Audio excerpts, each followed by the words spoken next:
Tenemos dones diferentes. Nadie tiene todos los dones. Todos tenemos por lo menos un don. Usted es un hijo dotado. Un don espiritual no es un talento natural, pues un don es una habilidad sobrenatural. Puede ir entrelazado con un talento natural, pero va más allá. No es natural, es sobrenatural. Es un don de gracia. La palabra griega para gracia es charis. Por ello lo llamamos un don carismático.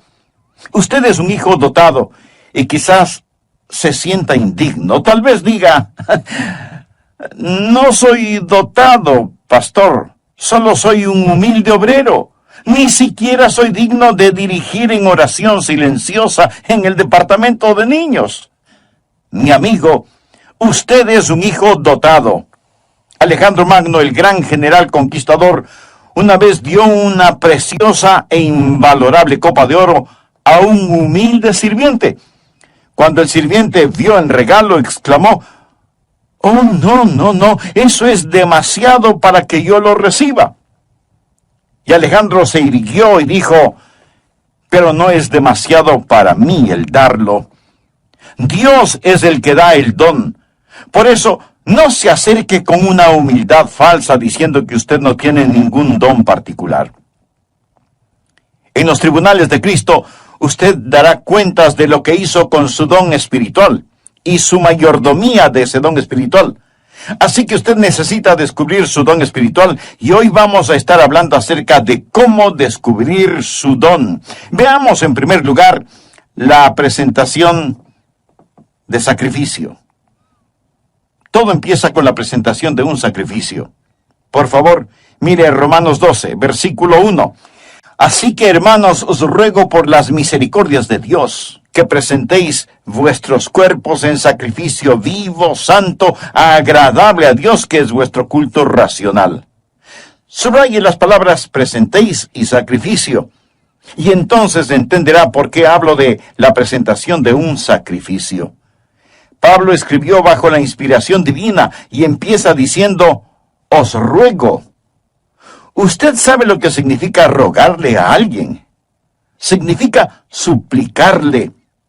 Y puesto que Pablo escribió por Dios mismo, casi es como si Dios estuviera de rodillas delante de nosotros, rogándonos. Esta es la oración de Dios hacia nosotros. Cuando oramos a Dios y le decimos, Señor, te ruego, Señor, por favor. Bien, si no oímos la oración de Dios hacia nosotros, ¿por qué Dios debe oír nuestra oración a Él? Nuestro Señor está diciendo, os ruego que presentéis vuestros cuerpos en sacrificio vivo. ¿Por qué? En base a las misericordias de Dios.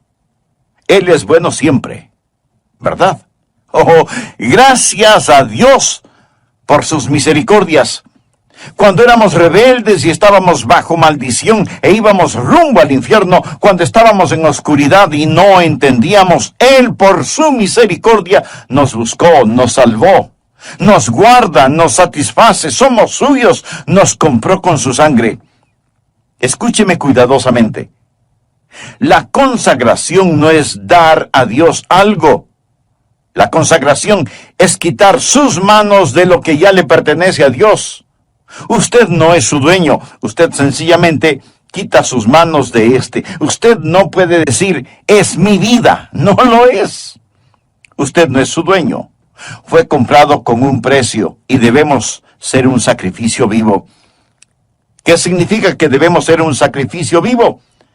Permítame decirle lo que significa. En primer lugar, va a ser diferente a cualquier sacrificio animal del Antiguo Testamento, porque ningún sacrificio animal fue voluntario. Usted se ofrece, se presenta. ¿Lo ha hecho alguna vez? Simplemente ha dicho, heme aquí, Señor, me presento a ti, soy un voluntario. Todo lo que tengo es tuyo. Wilbur Chapman fue un gran evangelista, y él le preguntó al general Booth, el fundador del Ejército de Salvación, General, ¿cuál es el secreto de su vida? ¿Por qué Dios lo ha usado tanto? El general Booth pasó su mano por sus blancos cabellos, pensó por un momento y luego contestó: Dios tiene todo de mí. Ha habido hombres más inteligentes, enormes oportunidades, pero yo desde el día que tuve la visión de lo que Dios podía hacer por la pobre y antigua ciudad de Londres, determiné en mi mente que Dios poseería todo de mí, de William Booth. Permítame preguntarle, ¿alguna vez le ha dicho eso a Dios? Dios, aquí estoy. Puedes tener todo lo que soy. Me presento voluntariamente como un sacrificio, sabiendo que eso significa que soy desechable. Todos mis planes y metas, así como las llamadas posesiones, los sacrifico, Señor, a tu sangre. ¿Esto no le parece extraño a usted? Bueno, lo es para la gente moderna. Queremos tomar nuestro cristianismo y fijarlo a nuestra vida regular. Queremos defender nuestra vida, nuestros derechos. Permítame decirle lo que le sucedía a un sacrificio en el Antiguo Testamento. Era degollado. Por lo tanto, no más planes propios. Se lo ponía en el altar, y toda vez que era un sacrificio de sangre, había la tendencia de que el sacrificio se resbalara del altar, por lo que usaban dos ganchos llamados ganchos de carne. ¿Sabe usted qué es lo que le sujeta al altar? ¿Tiene usted la tendencia de resbalarse del altar? Bueno, yo la tengo. Hay dos ganchos que lo mantendrán en el altar: disciplina y devoción. Y para pertenecer al Señor Jesucristo, eso es lo que debe hacer, presentarse como sacrificio vivo. Pero la mayoría de nosotros no queremos usar esos ganchos, disciplina y devoción, que nos mantendrán en el altar del sacrificio. ¿Sabe lo que el creyente promedio dirá al respecto? Yo no quiero estar obligado a nada.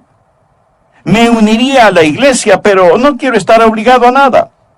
Puedo prometer una ofrenda de amor, pero no quiero estar obligado. Quiero ser libre. No, mi amigo. Esto no es un sacrificio. ¿Y qué es lo que le pasaba al sacrificio en el Antiguo Testamento? Era consumido, era quemado. ¿Sabía que usted nunca adorará a Dios verdaderamente hasta que sea consumido? ¿Alguna vez ha sido consumido por el fuego santo de Dios? Eso es lo que Pablo está diciendo. Pero algunos de ustedes objetarán diciendo: un momento, pastor, por favor, yo no quiero hacer todo eso. Solo quiero que me diga cuál es mi maravilloso don espiritual. Bueno, Pablo se lo va a decir.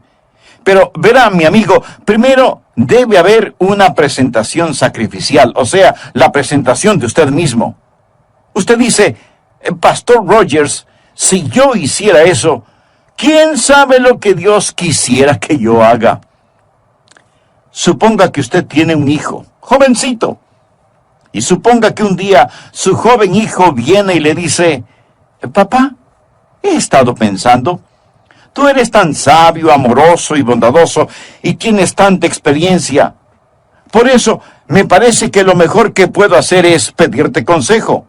Y lo que tú me digas que debo hacer, eso es lo que haré, y lo haré de todo corazón. Dime qué quieres que haga, dónde quieres que vaya, qué deseas que estudie, quiénes quieres que sean mis amigos. Lo que me digas, lo haré. Y usted piensa: mi hijo debe tener calentura. Pero suponga que en verdad quiere hacer lo que usted le pide. Así que usted va donde su esposa y le dice: parece que a nuestro hijo lo tenemos en las manos. Él se va a arrepentir de haberme dicho que hará cualquier cosa que yo le pida. ¿Procedería usted así? Creo que no.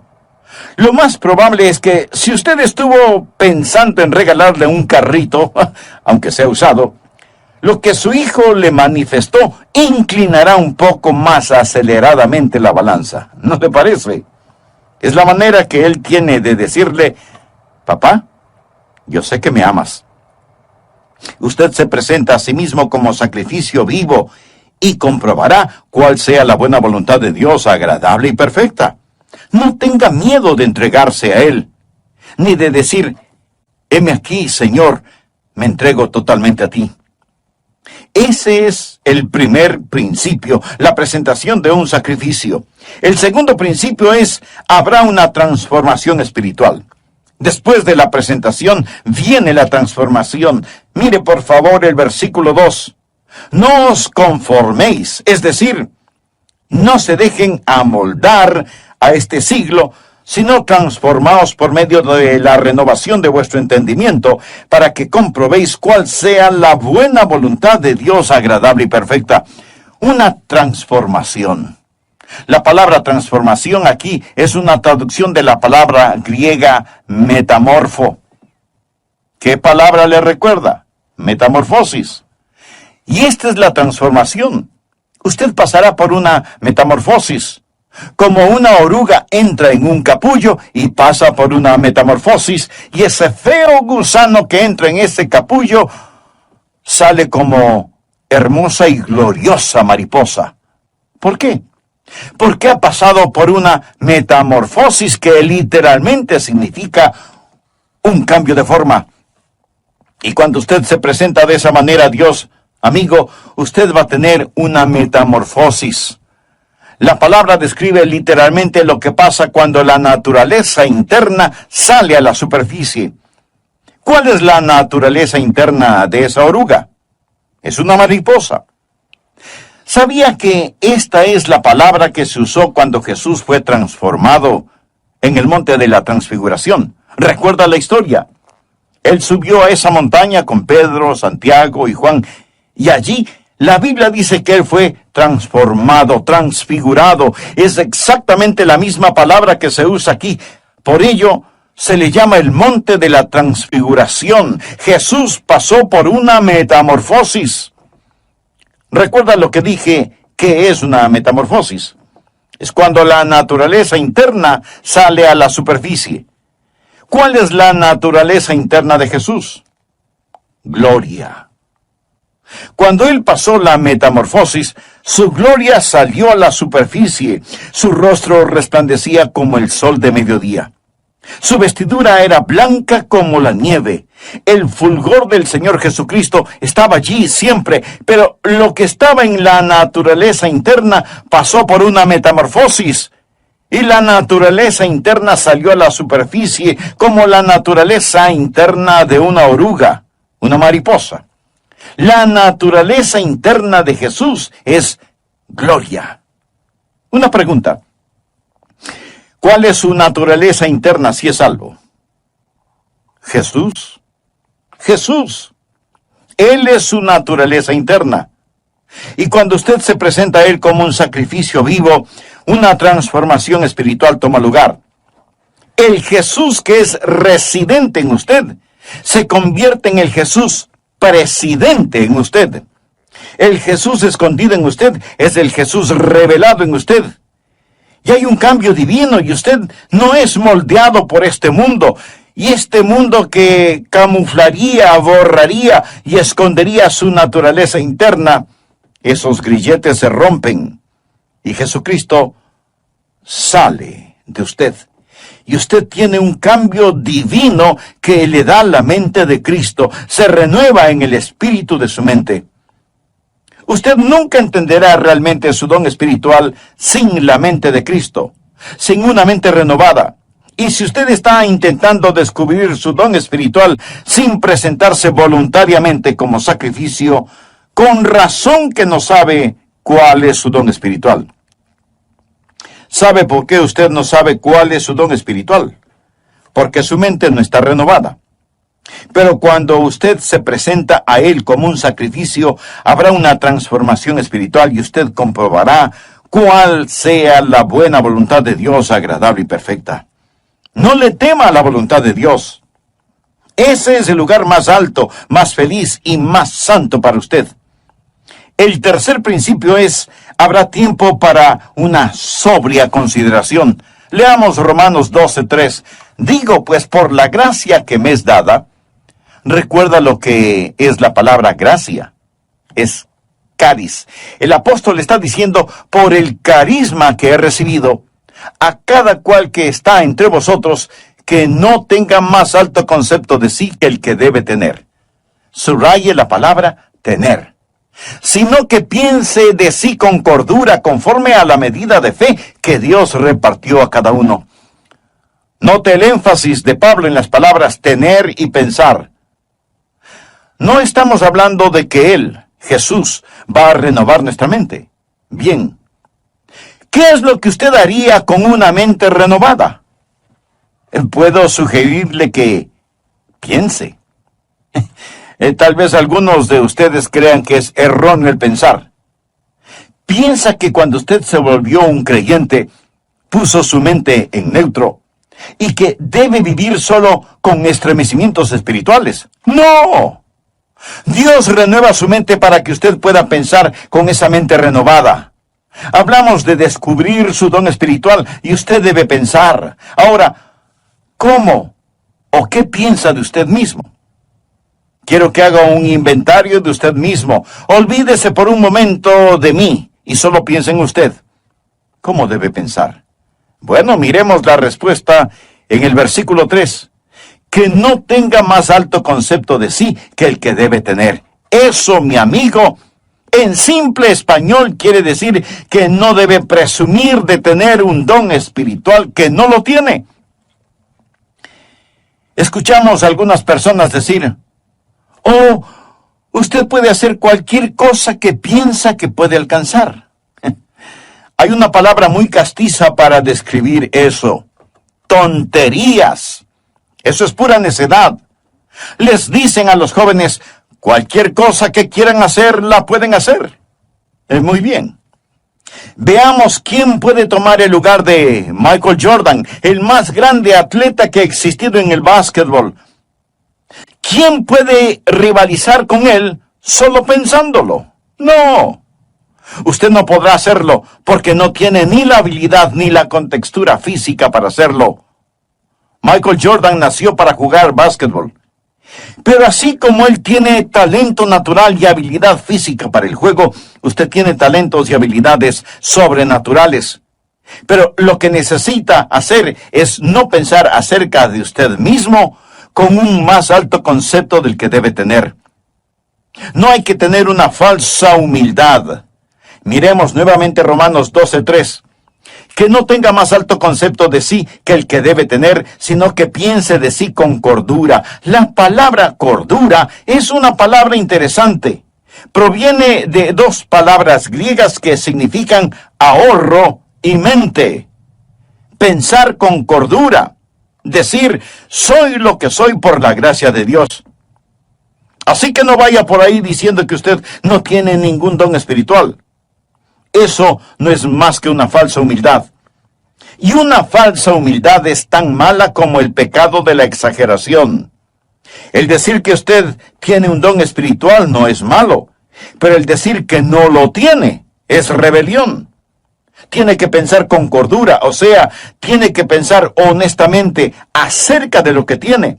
El negar el regalo de la gracia no es humildad, es incredulidad y rebelión.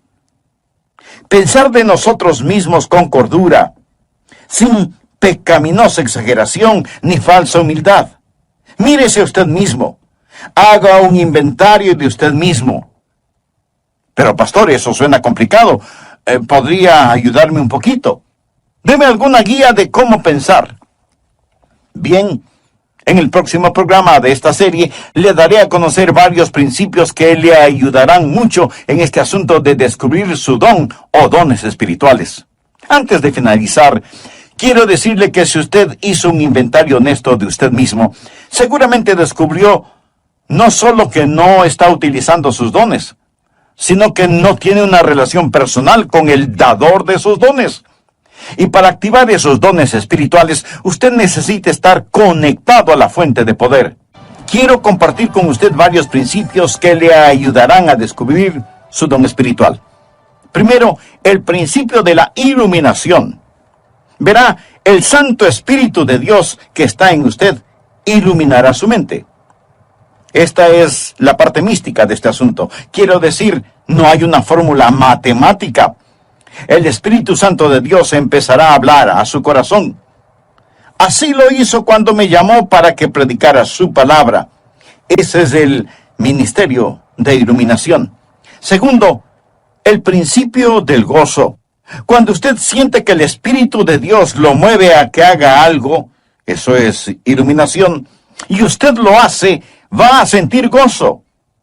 De paso le diré que sea que lo note o no en mi voz, yo siento gozo en hacer lo que estoy haciendo este momento, predicar la palabra de Dios.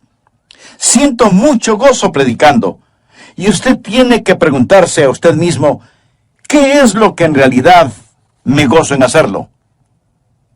¿Ha escuchado el relato de la escuela para animales? El caso es que los animales tenían una escuela en donde se les enseñaba a correr, a trepar, a volar y a nadar. Y cuando el pato ingresó en esa escuela, era formidable nadando. Volando no era tan bueno, y era muy malo para trepar y correr. Así que como era muy bueno nadando, no le dieron clases de natación, y más bien lo pusieron en la pista atlética para que corriera y corriera y corriera. Después de un tiempo, se volvió pésimo nadando, y su correr no mejoró. El águila también entró a la escuela, y era fantástico verle ascendiendo y alcanzando la copa de los árboles. Pero dijeron que no lo estaba haciendo en la forma correcta. Así que le llamaron la atención por eso y le ordenaron que recibiera lecciones de natación. Al águila no le gustó recibir esas lecciones y se volvió rebelde, por lo que le expulsaron de la escuela. Luego vino a la escuela el conejo, quien era increíble corriendo. De hecho, le encantaba correr, pero no era tan bueno en el resto de cosas. Era malo nadando y no le gustaban las clases de natación. Tampoco le gustaba el trepar a los árboles, y después de unos días, el pobre conejo tuvo un ataque de nervios. Luego vino la tortuga. Uno debe sentir pena por la tortuga. No podía correr, no podía nadar, no podía volar, no podía trepar, y los animales dijeron, ¿qué de bueno puede hacer la tortuga? Así que le quitaron su caparazón para que fuera un poco más rápida caminando, hasta cuando un caballo la pisó. Y ese fue el final de la pobre tortuga. Al fin de cuentas, la escuela para animales fue un completo fracaso. Usted dirá, pero eso es ridículo. Mi amigo, eso es exactamente lo que estamos tratando de hacer en las iglesias en nuestros días. En vez de dejar que las personas hagan aquello para lo cual Dios les ha equipado y les ha otorgado un don, tratamos de frenarlas en las áreas en las cuales son fuertes y de inflarlas en algunas áreas para las cuales no tienen ningún don. Dios le ha dado a usted un don particular y va a descubrir que recibirá iluminación sobre su don espiritual y experimentará gozo al utilizar su don. Tercero, el principio del ánimo. Usted encontrará a otras personas animándole en su don espiritual. ¿Por qué? Porque ellos son bendecidos por su don. Fue maravilloso para mí cuando era un jovencito en la iglesia y yo rendí mi vida para hacer lo que el Señor Jesús quisiera que yo haga. Escribí en un pedazo de papel, aquí estoy, Señor, para lo que tú quieras que yo haga. Y ellos me pidieron que fuera el pastor para la semana juvenil. ¿Se puede imaginar eso? Yo no era un buen estudiante. Inteligente, pero no era un buen estudiante. Ni siquiera recuerdo si llevaba libros a la casa para estudiar. Y si algo no lo entendía durante las clases, pues fingía haberlo entendido. Y así pasaba con calificaciones promedio. La última cosa que se me hubiera ocurrido pensar era que me pidieran predicar durante la semana juvenil. Y ahí estaba yo, petrificado. Pero prediqué. Y la gente después vino a decirme, me bendijo lo que dijiste. Estuvo bueno. Debes predicar otra vez. Al principio pensé que me lo decían por pura cortesía. Seguramente no dije nada bueno, pero continuaron felicitándome y eso me gustó. Si un predicador le dice, no me gusta que me digan que prediqué bien, mi amigo, esa es una mentira. Quiero decir, cuando a usted le animan, eso ayuda. Entonces hay iluminación, hay gozo y hay ánimo. Cuarto, el principio de la participación compartida. Romanos 12, versos 4 y 5. Porque de la manera que en un cuerpo tenemos muchos miembros, pero no todos los miembros tienen la misma función. Eso es, no todos hacen el mismo trabajo. Así nosotros, siendo muchos, somos un cuerpo en Cristo, y todos miembros los unos de los otros. Ahora necesitamos aprender que cuando nos presentamos nosotros mismos a Jesús, también nos presentamos el uno al otro. Debe haber una participación compartida. Cuando usted pertenece a Cristo, también me pertenece a mí. Y cuando yo pertenezco a Jesús, también le pertenezco a usted. Recuerde que la iglesia es su cuerpo, no es una organización con Jesucristo como presidente. Es un cuerpo con Jesucristo como la cabeza y todos nosotros somos miembros de ese cuerpo. Y es la arrogancia, la presunción y el orgullo lo que nos divide. Es el Espíritu Santo de Dios el que nos une. Así cuando descubrimos nuestro don, debe haber una participación compartida. Ahora, los dones de todos no son tan obvios. Quiero decir, usted está escuchando por medio de mi voz lo que tengo en mi mente, no lo que tengo en mi hígado. ¿No es cierto? Usted no está pensando, el hígado del pastor está funcionando bien este momento. No. Pero déjeme decirle que si mi hígado no estuviera funcionando bien, yo no estaría predicando en este programa. Verá, en cada iglesia cristiana evangélica hay miembros que hacen distintos trabajos, personas a las cuales ni siquiera las vemos, pero ellas tienen una participación compartida. Y cada don ha sido dado para perfeccionar el cuerpo de Cristo. Y si usted no está haciendo lo que debe, si usted es un miembro de la iglesia que no está cumpliendo el propósito para el cual Dios le ha puesto en la iglesia, usted está haciendo daño y es peligroso para el cuerpo, quien quiera que usted sea. Cuando era pastor de la iglesia, a veces me preguntaban, ¿cuántos miembros activos hay en su iglesia, pastor? Mi amigo, todos son activos. Algunos destruyen y otros construyen, pero todos son activos. Dios le puso a usted en su cuerpo como Él quiso, y debe haber participación compartida. Nadie tiene todos los dones, cada uno tiene por lo menos un don, y somos dependientes los unos de los otros. Dios nos hizo diferentes a fin de poder hacernos uno. Quinto, el principio de la activación específica. Por favor, leamos Romanos 12, versículos del 6 al 9. Ahora el apóstol llega a un tipo de por lo tanto. Él está hablando de todas estas cosas que van antes de lo siguiente. Usted sabe, nosotros nos presentamos a Él y Él renueva nuestra mente y entonces nos encontramos a nosotros mismos operando en el cuerpo. Ahora Él dice, de manera que teniendo diferentes dones según la gracia que nos es dada, o sea, según el carisma que nos es dado, si el de profecía, úsese conforme a la medida de la fe, o si de servicio, en servir, o el que enseña, en la enseñanza, el que exhorta, en la exhortación, el que reparte con liberalidad, el que preside con solicitud, el que hace misericordia con alegría. Aquí él menciona 7 dones y dice, pónganse las pilas, estén activos. ¿Usted quiere saber cuál es su don? Bien, simplemente escoja uno que piensa puede ser su don y póngase a trabajar. Es difícil dirigir a un buque que no se mueve.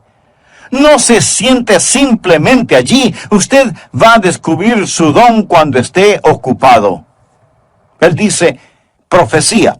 Úsese conforme a la medida de la fe. Es decir, usted puede tener no mucha fe, pero la tiene conforme a la medida de fe que Dios repartió a cada uno. Tome lo que tiene y póngalo a trabajar. Leamos una vez más rápidamente estos 7 dones. Veamos si puede detectar el suyo. 7 dones aquí mismo. Primera de Corintios capítulo 12 menciona más dones, pero aquí en Romanos 12, primeramente habla acerca de la profecía en el versículo 6. ¿Lo ve usted? Mírelo, bien. ¿Qué es profecía? El don de profecía es declarar la verdad. Si usted tiene el don de profecía, se encontrará, por ejemplo, sirviendo en el ministerio de las prisiones, trabajo misionero. Se verá quizás enseñando una clase. Pero usted se va a encontrar enseñando, usted va a tener un deseo de poner persuasión al baloncesto, y me bendijo tanto ver a esos entrenadores allí, ver a esas personas que trabajan para que estos niños desarrollen carácter. La escuela dominical es el aula, el programa de actividades es el laboratorio donde pone la enseñanza.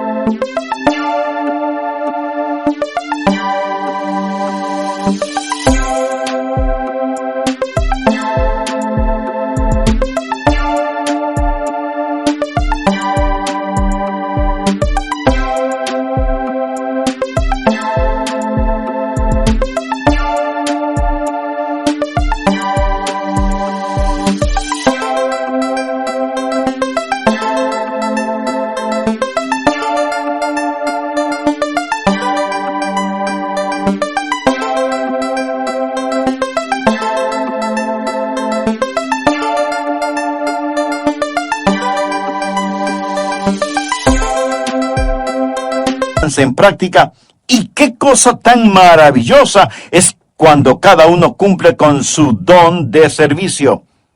Y luego menciona el don de enseñar. Mire el versículo 7. Si usted tiene este don, deseará clarificar la verdad. Es decir, usted tendrá un deseo de investigar las cosas y validar la verdad que es presentada. Y tendrá una mente interrogatoria, y será usado en la escuela dominical, y será usado en las organizaciones misioneras, en estudios bíblicos en los hogares, escuelas vacacionales, y así por el estilo. Y después menciona la exhortación, en el versículo 8. ¿Qué es exhortación? Es el deseo de estimular a las personas en su fe, para exhortarlas a amar mejor a Jesús. Y si usted tiene ese don, va a disfrutar la consejería personal. Usted quizás va a estar en el ministerio de música, o quizás en visitación, buscando a los que están perdidos o descarriados, ganando almas. El ministerio de motivación. Eso es exhortación. Y luego menciona repartir o dar. A todos se nos manda dar. Pero algunas personas tienen el don de dar. ¿Y qué es eso? Es la motivación de encomendar a otros los recursos personales para que la obra de Dios pueda continuar. Sabe tomar decisiones buenas para satisfacer necesidades inmediatas. Usted tiene cuidado al dar, pero está deseoso de dar y tiene la habilidad de acumular y dispersar los recursos. Y hay personas en nuestras iglesias que tienen el don de dar. Y doy gracias a Dios por eso. Y continúa en el versículo 8 con presidir. Quizá ese sea su don. Es el de motivar, no el de mandar. Es coordinar las cosas y ayudar a las personas a ver todo el panorama y moverlos hacia esa visión. Coordinar las actividades de otros para una meta común, para la gloria de Dios. Y ese es el don de presidir, dirigir, ponerse de pie ante otros. Una persona que tiene este don también tiene el don de visión. Él ve hacia donde debemos ir y empieza a llevar y a motivar a las personas hacia eso. Luego tenemos el don de misericordia. Quizá ese sea su don. ¿O cuán necesario es ese don? Mire el versículo 8. ¿Cuál es el don de misericordia? Usted se identifica con las personas y consuela a los que están en dolor. Ahora llegamos a la última cosa. Después de haber una actividad donde usted realmente se ha ocupado, va a darse cuenta que todo empezará a calzar. Por favor, regresemos al versículo 2. No os conforméis a este siglo, sino transformaos por medio de la renovación de vuestro entendimiento, para que comprobéis cuál sea la buena voluntad de Dios, agradable y perfecta. Habrá la confirmación evidente. Usted comprobará cuál sea la voluntad de Dios, agradable y perfecta. Lo comprobará en su propio corazón. Tendrá esa confirmación y usted dirá, ese es mi don espiritual. Y una vez que usted llegue, primero, acéptese a sí mismo. Segundo, empiece a ser usted mismo. Tercero, comience a entregarse. Y cuando usted se acepte, sea usted mismo y se dé a sí mismo amigo, entonces será bendecido. Dios se glorifica y la iglesia se fortalece. ¿Qué pasaría, amigo, si los creyentes en las iglesias cristianas, es decir, todos nosotros, dejáramos de ser calentadores de bancas? Porque muchos lo son, calentadores de bancas. ¿Qué pasaría si usted se presenta como sacrificio vivo y tuviera una transformación espiritual? Y luego hace una consideración solemne. Señor, ¿qué quieres que yo haga? ¿Sabe cuál es el problema con muchos de nosotros? Los ganchos de carne. No queremos estar atados. Usted dice, bueno, deje que otro lo haga. Cuando estuve en Londres fui a ver las joyas de la corona. Le dije al guardia, deseo ver el diamante de Curano, porque había leído de este, así que vi el diamante de Curano. Este diamante es de 186 quilates. Señoras, esa sí que es una piedra preciosa. Y en ese tiempo ellos dijeron que costaba la mitad de todos los gastos diarios del mundo. Esto fue antes de que fuese cortado y se lo diera forma. Está en las joyas de la corona. Le fue dado a la reina Victoria por un príncipe de Punjab, un jovencito que lo tenía en su posesión. Él se lo dio a la reina de Inglaterra. Después, este príncipe de Punjab se convirtió en un hombre. Él fue a la torre donde guardan las joyas y dijo, quiero ver el diamante. En ese entonces él era ya un hombre. Lo había regalado cuando era un niño. Ellos se preguntaron, ¿qué querrá?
Querrá que se lo devuelvan.